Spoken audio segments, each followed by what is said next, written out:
The Heroes of Olympus, Book 4, The House of Hades, by Rick Riordan. Chapter 24, Annabeth. After a while, Annabeth's feet felt like Titan mush. She marched along, following Bob, listening to the monotonous slosh of liquid in his cleaning bottle. Stay alert, she told herself, but it was hard. Her thoughts were as numb as her legs. From time to time, Percy took her hand or made an encouraging comment, but she could tell the dark landscape was getting to him as well. His eyes had a dull sheen, like his spirit was being slowly extinguished. "He fell into Tartarus to be with you," said a voice in her head. "If he dies, it will be your fault." "Stop it," she said aloud. Percy frowned. "What?" "No, not you." She tried for a reassuring smile, but she couldn't quite muster one. "Talking to myself. This place, it's messing with my mind, giving me dark thoughts." The worry lines deepened around Percy's sea-green eyes. "Hey, Bob, where exactly are we heading?" "The lady," Bob said.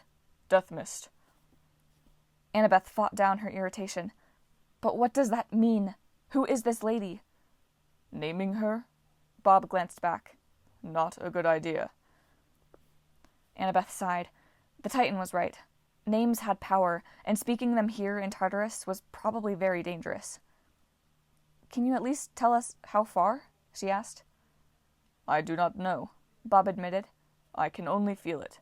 We wait for the darkness to get darker. Then we go sideways." "Sideways," Annabeth muttered. "Naturally."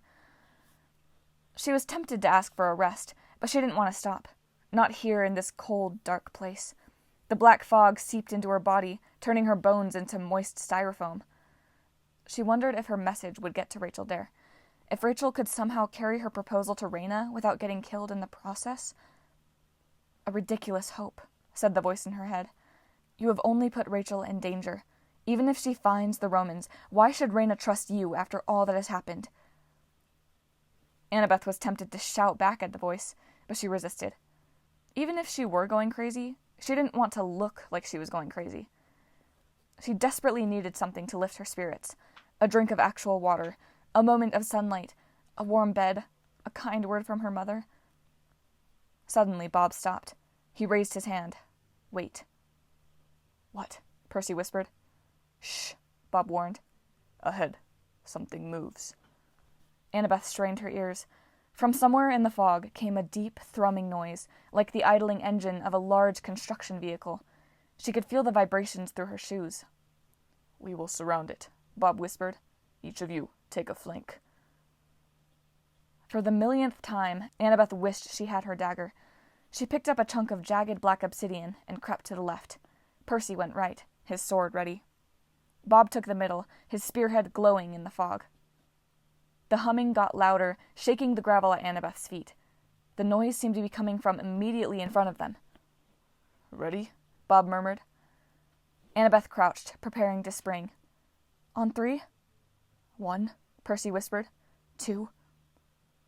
A figure appeared in the fog. Bob raised his spear. "Wait!" Annabeth shrieked.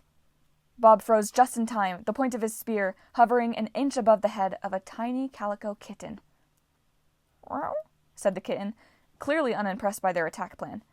It butted its head against Bob's foot and purred loudly. It seemed impossible, but the deep rumbling sound was coming from the kitten. As it purred, the ground vibrated and pebbles danced. The kitten fixed its yellow, lamp-like eyes on one particular rock, right between Annabeth's feet, and pounced. The cat could have been a demon, or a horrible underworld monster in disguise, but Annabeth couldn't help it. She picked it up and cuddled it. The little thing was bony under its fur, but otherwise it seemed perfectly normal. How did... She couldn't even form the question. What is a kitten doing? The cat grew impatient and squirmed out of her arms. It landed with a thump, padded over to Bob, and started purring again as it rubbed against his boots. Percy laughed. "Someone likes you, Bob." "It must be a good monster." Bob looked up nervously. "Isn't it?" Annabeth felt a lump in her throat. Seeing the huge Titan and this tiny kitten together, she suddenly felt insignificant compared to the vastness of Tartarus. This place had no respect for anything, good or bad, small or large, wise or unwise. Tartarus swallowed titans and demigods and kittens indiscriminately. Bob knelt down and scooped up the cat. It fit perfectly in Bob's palm, but it decided to explore. It climbed the titan's arm, made itself at home on his shoulder, and closed its eyes, purring like an earth mover. Suddenly, its fur shimmered. In a flash, the kitten became a ghostly skeleton, as if it had stepped behind an X-ray machine. Then, it was a regular kitten again. Annabeth blinked. "Did you see—" "Yeah." Percy knit his eyebrows. "Oh, man. I know that kitten. It's one of the ones from the Smithsonian." Annabeth tried to make sense of that. She'd never been to the Smithsonian with Percy. Then she recalled several years ago, when the Titan Atlas had captured her. Percy and Thalia had led a quest to rescue her. Along the way, they'd watched Atlas raise some skeleton warriors from dragon's teeth in the Smithsonian Museum. According to Percy, the Titan's first attempt went wrong. He'd planted saber-toothed tiger teeth by mistake and raised a bunch of skeleton kittens from the soil. "That's one of them?" Annabeth asked. "How did it get here?" Percy spread his hands helplessly. "Atlas told his servants to take the kittens away. Maybe they destroyed the cats and they were reborn in Tartarus? I don't know."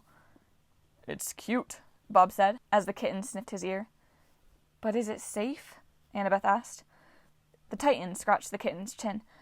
Annabeth didn't know if it was a good idea, carrying around a cat grown from a prehistoric tooth, but obviously it didn't matter now. The Titan and the cat had bonded. "I will call him Small Bob," said Bob. "He is a good monster." End of discussion. The Titan hefted his spear, and they continued marching into the gloom. Annabeth walked in a daze, trying not to think about pizza. To keep herself distracted, she watched Small Bob the kitten, pacing across Bob's shoulders and purring, occasionally turning into a glowing kitty skeleton and then back into a calico fuzzball. "Here," Bob announced. He stopped so suddenly, Annabeth almost ran into him. Bob stared off to their left, as if deep in thought. "Is this the place?" Annabeth asked. "Where we go sideways?" "Yes," Bob agreed. "Darker, then sideways." Annabeth couldn't tell if it was actually darker, but the air did seem colder and thicker, as if they'd stepped into a different microclimate.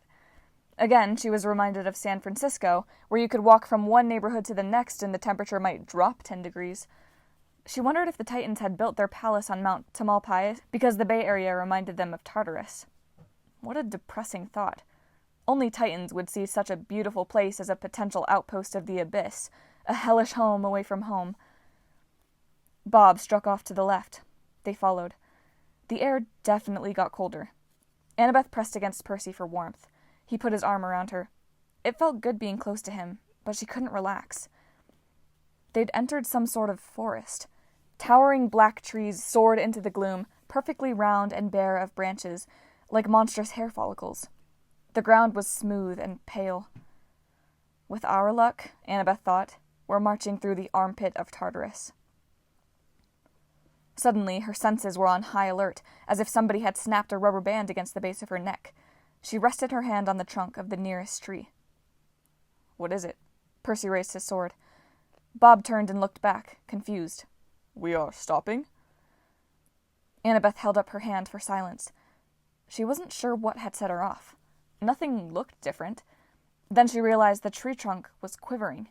She wondered momentarily if it was the kitten's purr, but Small Bob had fallen asleep on Large Bob's shoulder. A few yards away, another tree shuddered. "Something's moving above us," Annabeth whispered. "Gather up." Bob and Percy closed ranks with her, standing back to back. Annabeth strained her eyes, trying to see above them in the dark, but nothing moved. She had almost decided she was being paranoid when the first monster dropped to the ground only 5 feet away. Annabeth's first thought? The Furies. The creature looked almost exactly like one, a wrinkled hag with bat-like wings, brass talons, and glowing red eyes. She wore a tattered dress of black silk, and her hair was twisted and ravenous, like a demonic grandmother in the mood to kill. Bob grunted as another one dropped in front of him, and then another in front of Percy. Soon there were 6 surrounding them. More hissed in the trees above. They couldn't be Furies, then. There were only 3 of those, and these wing tags didn't carry whips. That didn't comfort Annabeth. The monster's talons looked plenty dangerous. "What are you?" she demanded. "The Arai," hissed a voice. "The curses." Annabeth tried to locate the speaker, but none of the demons had moved their mouths. Their eyes looked dead. Their expressions were frozen, like a puppet's. The voice simply floated overhead like a movie narrator's, as if a single mind controlled all the creatures. What do you want?" Annabeth asked, trying to maintain a tone of confidence. The voice cackled maliciously. "To curse you, of course. To destroy you 1,000 times in the name of Mother Night." "Only 1,000 times?" Percy murmured. "Oh, good. I thought we were in trouble." The circle of demon ladies closed in.